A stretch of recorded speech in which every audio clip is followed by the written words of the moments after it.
HCAM programming is supported by our viewers, thank you, and by Golden Pond Assisted Living, honoring resident choice, dignity, and independence. Our health and wellness focus keeps residents active. Golden Pond, state-of-the-art senior housing and healthcare services.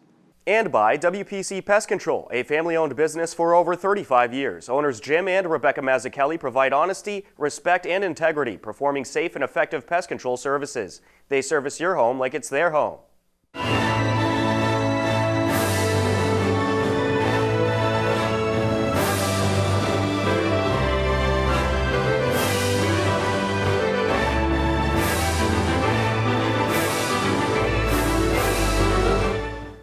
Welcome to HCAM News. Tom Nappy at the anchor desk to keep you up to date with everything you need to know about Hopkinton. On this edition of HCAM News, we have the latest news and highlights about Hillers sports. Former Hillers basketball star Carrie Chadden spoke to future collegiate student athletes graduating from Hopkinton High School this year. And Matt Clark will fill you in with what's coming up on the HCAM channels with our HCAM Insider. But first, town meeting took place on Monday, May 1st and Tuesday, May 2nd this past week. Here is what happened on day one of the Hopkinton Annual Town Meeting. Day one of the Hopkinton Annual Town Meeting opened up on Monday, May 1st. Previous Hopkinton Town Moderator Dr. Bruce Carlin was recognized for his many years of service to the town. Articles 1 through 10 passed, including Article 10, the fiscal 2018 operating budget. The total 2018 budget was slightly north of $82 million. The average household tax increase with the 2018 budget will be $277. Article 24, Hayden Road traffic calming, passed via a standing vote. The article requires slightly over $1 million to design and construct along Hayden Road to calm traffic. Article 31, Community Preservation Recommendations, passed. The big debate in the article was $400,000 towards a building at the Fruit Street Fields featuring a bathroom, concession stand, and storage. The item was separated from the article and passed a standing vote 117 to 22. Article 33, Restaurant Definition and Parking Requirements, passed via a standing vote. The article, which required at least 2/3 of a vote, essentially excluded fast food drive-thrus as restaurants. Night one wrapped up with Article 38, Moratorium on Marijuana Establishments. The article essentially gives the Planning Board and Board of Selectmen more time to plan zoning regulations for recreational marijuana facilities. The article passed a standing vote 103 to 16.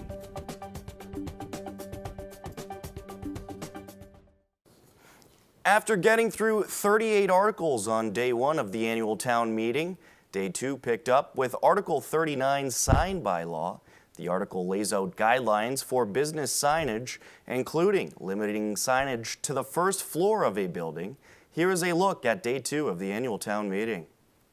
Businesses not want to be here, so if we want to bring business into our town, why make more regulations for them? And as a small business, I think it's very hard for a small business to survive without that extra advertising. Legacy Farms and thought about their signage for roads and things like that, and I understand the value of business exposure, but I do think that there's some quaintness associated to the way that the signs are at eye level or thereabouts. Presented in the motions and in the warrant article, signify by saying aye. Aye. Any opposed? All right, because this is clearly a 2/3 majority, and so it passes.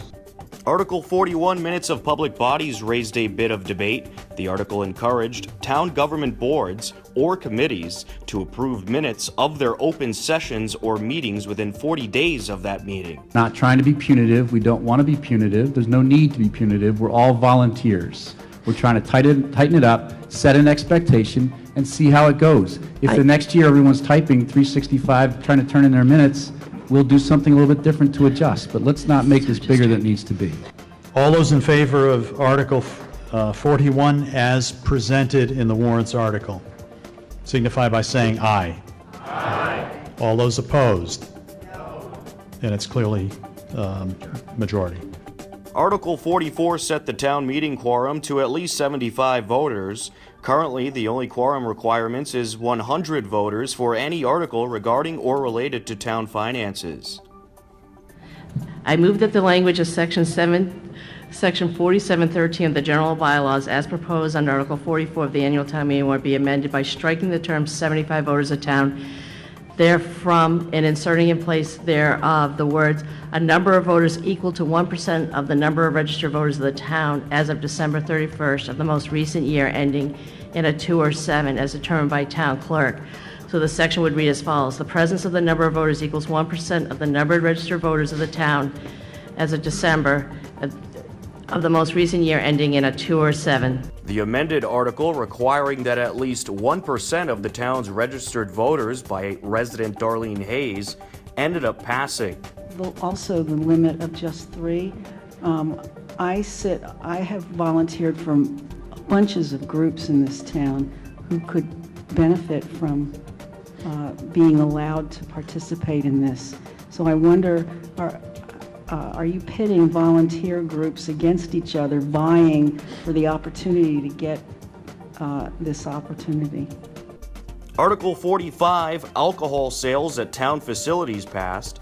The article initially allowed selectmen to authorize up to 3 events per year in which alcohol can be served, but an amendment by Hopkinton resident Kathleen Culler changed it to an unauthorized number as some feared limiting it to 3 events could cause competition between local nonprofit organizations who host most of the selectmen-sponsored events.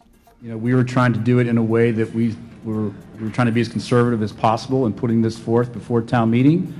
I suspect that if town meeting is interested in having a couple more parties, that the board would likely support an amendment to that end. Article 50, unregistered motor vehicles, had some debate but eventually passed. The article increased fines from $20 per offense to $25 for the first offense, $50 for the second, $100 for the third, and $300 for the fourth. The article passed via standing vote 87 to 33. Article 55, Fruit Street property, leased to youth organization, passed after being amended. The article consisted of a 30-acre parcel that would be leased for 30 years. The amendment changed the lease to 50 years. Article 56, which was a lease to an animal shelter, passed.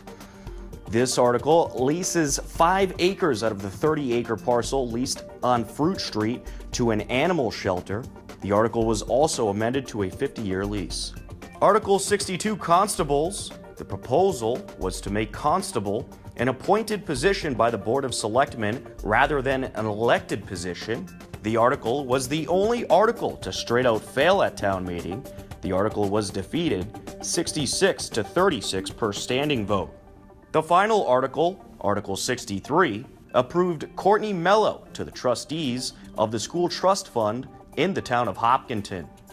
And that would wrap up another successful Hopkinton annual town meeting. You can view all articles and results from the 2017 Hopkinton Annual Town Meeting on our website, hcam.tv. Coming up next on HCAM News, a former Hillers basketball star spoke to senior student athletes. We have the latest Hillers sports highlights, and Matt Clark will let you know what to expect on the HCAM channels with our HCAM Insider. You're tuned into HCAM News. Don't go anywhere. HCAM News is supported by our viewers and by Hopkinton Drug, located in this historic New England town since 1954. They are a multifaceted store dedicated to providing clients with an array of healthcare options. And by Webster First Federal Credit Union, providing financial products with attentive customer service to the local families and businesses of Hopkinton. Visit us at websterfirst.com. Do you have what it takes?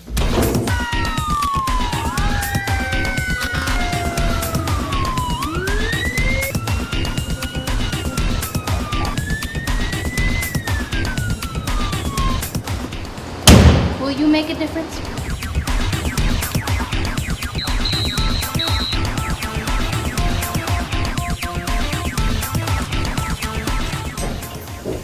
Always an adventure.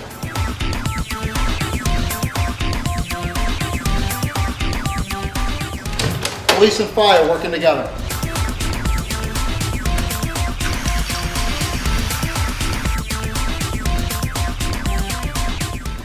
Utilizing the latest technology.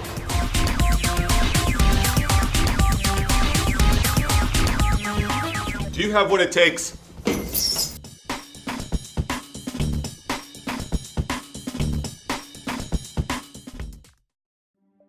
The Board of Selectmen Vice Chair John Cotino released a PSA about the recent flooding in Town Hall due to a broken water line.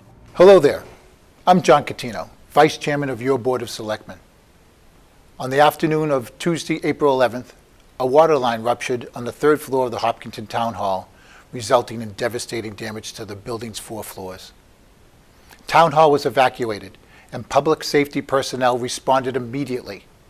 First responders initiated stop-loss measures that included eliminating the water flow, removing standing water, and protecting undamaged assets. Fire Chief Steve Slayman, who serves as the town's emergency management director, began the recovery process by activating Hopkinton Emergency Management Group. The initial assessment showed that our town hall had suffered extensive damage. The Hopkinton Emergency Management Group determined that the restoration of our community services was our first priority. After weighing all the options, it was determined that the quickest way to restore town services was to relocate existing staff to other town facilities. I'm very proud to report that on Thursday, April 13th at 2 p.m., we will once again resume town hall services. We were able to be up and running after only 16 and a half business hours. This enormous task is a true testament to our dedicated staff. I would like to take a moment to thank you, the community, for your patience during this difficult time. Additionally, I would like to recognize your continued support and investment in technology, facilities, and disaster preparedness over the years is what made this possible. Without our professional staff, resources, and continued collaboration between town boards and committees, this could not have been accomplished. We will continue to keep you updated as the recovery continues. We will also provide updates using open forums, social media, here at HCAM, and our town website. A hotline telephone service to answer questions and direct town residents to services will be established by noon Tuesday, April 18th. The town of Hopkinton has a long history facing challenges head-on. This event serves as yet another example of our resiliency and commitment to service. Thank you. Hi, my name is Margie Wiggin, and I want to invite you to join me for my new show, Character Matters on HCAM. We're going to talk about why do people choose the behavior that they choose? Why do they choose to be good? We're going to hear from people in history, we're going to hear from local heroes who make great choices, and we're going to hear from some puppets who talk about things they've seen, and they're going to say, "What? Did you see that?" "Yes, I did." Please join us. Welcome back to HCAM News. Despite rainy weather wreaking havoc on the spring sports schedule, the Hiller teams are off and running. Here's a look at the latest in Hiller sports. In baseball, the 7-2 Westwood Wolverines visited the red-hot 5-2 Hopkinton Hillers. After starting the season with no wins and 2 losses, the Hillers have won 5 straight. Bottom of the first, scoreless game, Steven Simos up with no outs and Ben McKenzie on base. Right up and the pitch. This is hit into right field, and it is going to get past the reach of Trevor Fahey. McKenzie rounding second base. Right behind him is Simos. Over to third he goes, getting the wave home. The throw in is not going to be in time, and it's 1-0 Hillers. Dawson McMillan up with 2 outs and Simos on base. Right up and the pitch. This one is hit in the air to deep right field towards the fence, and that one is going to drop down for a hit. Simos is already in to score. McMillan around second base. The throw in is cut off, and that is a stand-up triple and an RBI for Dawson McMillan. Steven Simos did more damage on the bottom of the second with 1 on and 2 outs. You're able to hit that thing. It's going to roll around for sure if it lands. And this one is hit in the air to right field. That's going to get by the reach of the second baseman. Around third comes McKenzie, and he will score the third Hillers run of the game. And Steven Simos coming through big so far today. That is an RBI single and his second RBI of the game. The base hit scored McKenzie and gave the Hillers a 3-1 lead. Top of the third, Westwood gets back into the game. Line up and the pitch. And he's going to make contact. Roller over to the second baseman, throw to second for one, and that's all he'll get. A run will score. 3-3 in the bottom of the third, and the Hillers get the rally sticks going. Line up and the pitch, and this is hit up the left side past the glove of the third baseman, Callum Guarino, and Reynolds is in to put the Hillers back ahead 4-3. It's an RBI single for Dragsbeck. Gets a piece of this one right up the middle, but gloved by the shortstop. The flip to second for one. The throw to first is off the mark. McMillan already in, and now another runner is going to score as well. Dragsbeck comes around. They could have got it out of the inning with the double play, but the errant throw allows two more Hillers runs to score. And he's going to get a piece of this one. It'll land into left field. Coming around third is Burdick. The throw in is not going to be in time, and the Hillers played another run. An RBI hit for Ryan Wolf. Wolf advances to second on the throw in, but gets the run in. And Burdick comes flying around third base and scores all the way from second. It is now 7-3 Hillers. Bottom of the fourth, the Hillers do a whole lot more scoring. Sure, the college folk will be sniffing around. And this one is going to drop fairly into left field, right on the chalk. Here comes Sasquatch. Yeah, another Hillers run will score, and that is going to make it 8-3 Hillers. RBI double for LeBlanc. Line up and the pitch. He's going to get a piece of this one. It'll drop into right field, and it's 9-3 Hillers. LeBlanc comes around to score on the RBI single. We'll get a good piece of this one over to left field. It goes over the head of the left fielder, Thomas Keith. Lead runner is being waved around third. Here comes Dragsbeck, and he is in to score the 10th Hillers run of the afternoon. An RBI double from Brett McIntyre. Up the third base side, and that is a fair ball. The runner being waved around third. He'll come around to score, and that is going to make it 11-3 Hillers. Line up and the pitch. Hit in the air, a high fly ball to center field, to the fence, and that one's gone. A 3-run homer for the Hopkinton Hillers. Ben McKenzie goes yard. What a blast that was past the center field fence. 14-3 Hopkinton.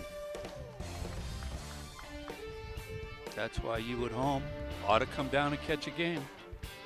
You want to see that kid McKenzie hit, run, play defense, throw runners out. He can do it all. Hopkinton takes the victory 14-7 and improves to 6-2, while Westwood falls to 7-3. Ben McKenzie went 3 for 4 at the plate, scored 3 runs, hit a 3-run home run, a single and a double. Steven Simos also went 2 for 4 and drove in a couple of runs and scored 1. Every spot in the Hillers lineup had at least 1 base hit, and every spot in the Hillers lineup scored at least 1 run. Cole Dragsbeck and Mitch Carpy did a nice job against a tough Westwood lineup in relief of Brian Gaughan, holding the Wolverines to 3 runs, 2 of which were earned, and 6 hits.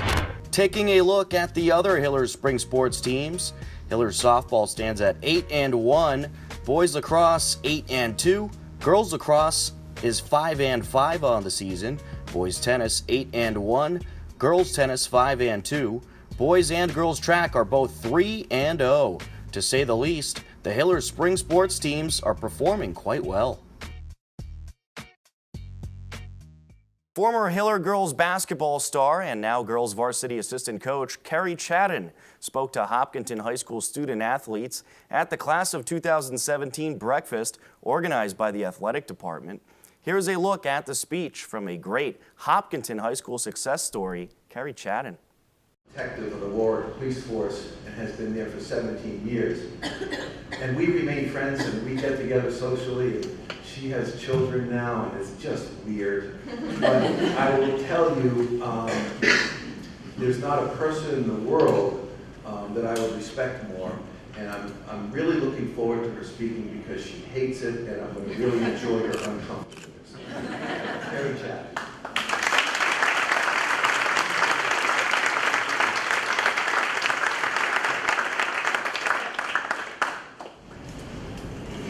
I was so honored to come here today, but terrified because I hate to speak in public. Put me on the free throw line in a gym full of people, and I'm completely comfortable. Put me here and I'm all stressed out. But to me this is so much more important than any single shot. And I want every athlete here to feel and imagine what your future can be like, and the impact that sports has had in my life. I like to think of myself as a townie. My heart and my family are here, but the truth is I'm from Cambridge. This is where I started to play and love basketball. And that is what I did. Every day, every minute of the day. But there I was playing for me. I wanted to prove myself against anyone and everyone. And it was only about me. Then at 13, we moved to Hopkinton. And this is where I learned that basketball was more than just about me. It was about being part of something better, a team. This team was about being a Hiller. My coaches taught me discipline. They taught me that I was only as good as my team. Those coaches and teammates would shape who I would become, what opportunities I would have in sports and college, and ultimately shape the disciplined player, person, and professional. The passion of every coach and supportive parent would prepare me, I thought, for what a college career would be like. They taught me to push myself beyond any physical, emotional, or mental barrier that I had. Countless 5 a.m. practices in college proved to me that I could focus on a single goal of performing basketball at the highest levels. There I learned to accept criticism not as failure, but as a challenge. This drive would be tested in my senior year at Providence College. I sustained a serious ankle injury. I was forced to sit the bench and truly learn what it was like to be a teammate and not just a player. There is no lesson more valuable than suffering personal disappointment while celebrating team success. I gained a greater understanding of what it meant to support others, to succeed. It was where I began to learn to coach and be a teammate. This sideline made me focus on supporting my teammates and instilled my own determination to return to basketball as a stronger player. That transformation in my senior year was not instantaneous. It was pounded into me from my very first practice as a freshman. I started college believing I was the best, but suddenly learned that every girl there was the best. I thought I lived basketball in high school, but it paled in comparison to what college sports would be like. You can find the whole Collegiate Student Athlete Recognition Breakfast on our website, hcam.tv. A whole lot of programming is coming up on the HCAM channels. Standing by to tell you all about it is HCAM's promotions coordinator, Matt Clark. Hello everyone, and welcome to this week's edition of the HCAM Insider. I'm Matt Clark, and here's what's happening this week on HCAM. On Friday, May 5th at 8 p.m., the Coffee Break hosts discuss the recent annual town meeting and other recent happenings in town on a new episode of Hopkinton Coffee Break. On Monday, May 8th at 7 p.m., Boston area singer and songwriter Ron Israel shares his music of the hopes for world peace on a new episode of Wake Up and Smell the Poetry.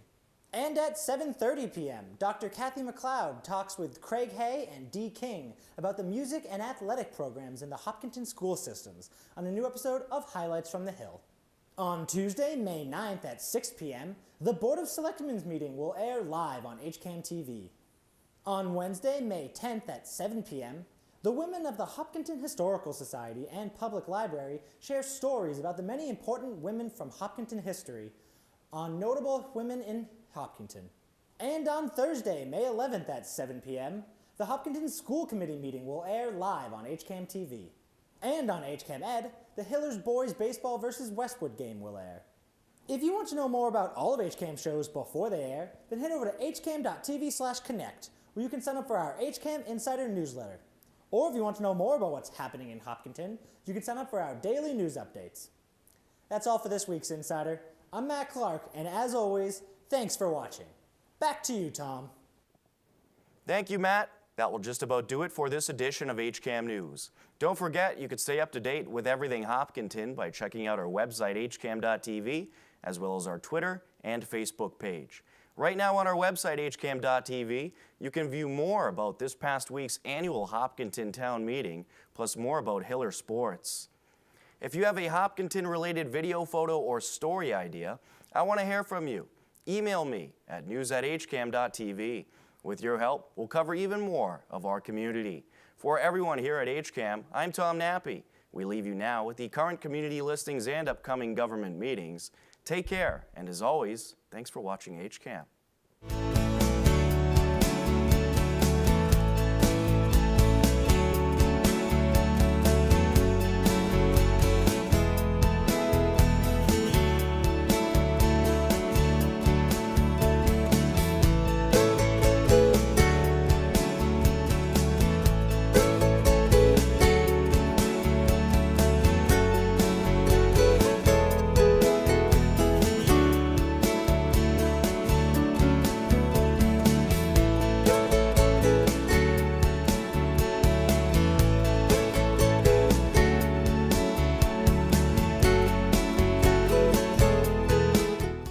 HCAM is supported by our viewers and by Blackstone Valley Wealth Management, providing highly personalized financial planning, wealth management, and customized solutions through transparent, unbiased advice. Visit us at blackstoneValleyWealth.com.